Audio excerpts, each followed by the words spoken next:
Chapter 1. Discover Your Calling. When I was growing up, my father said something to me I will never forget. Son, when you were born, you cried while the world rejoiced. Live your life in such a way that when you die, the world cries while you rejoice. We live in an age when we have forgotten what life is all about. We can easily put a person on the moon, but we have trouble walking across the street to meet a new neighbor. We can fire a missile across the world with pinpoint accuracy, but we have trouble keeping a date with our children to go to the library. We have email, fax machines, and digital phones so that we can stay connected, and yet we live in a time where human beings have never been less connected. We have lost touch with our humanity. We have lost touch with our purpose.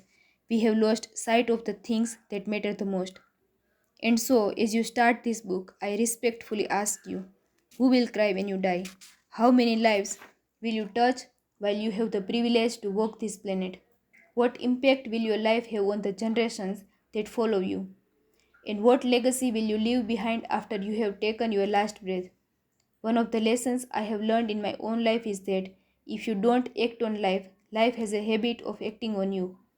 The days slip into weeks, the weeks slip into months, and the months slip into years.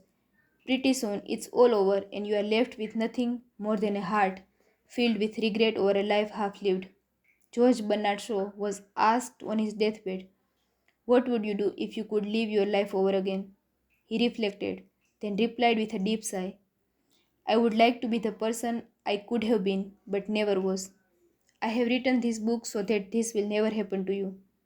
As a professional speaker, I spend much of my work life delivering keynote addresses at conferences across North America, flying from city to city, sharing my insights on leadership in business and in life with many different people.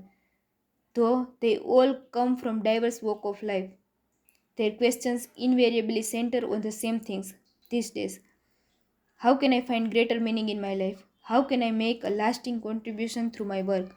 And how can I simplify so that I can enjoy the journey of life before it is too late? My answer always begins the same way. Find your calling. I believe we all have special talents that are just waiting to be engaged in a worthy pursuit.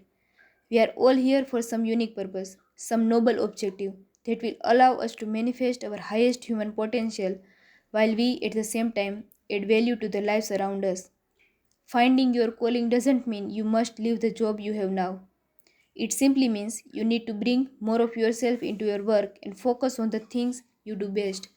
It means you have to stop waiting for other people to make the changes you desire, as Mahatma Gandhi noted. Be the change that you wish to see most in your world. And once you do, your life will change.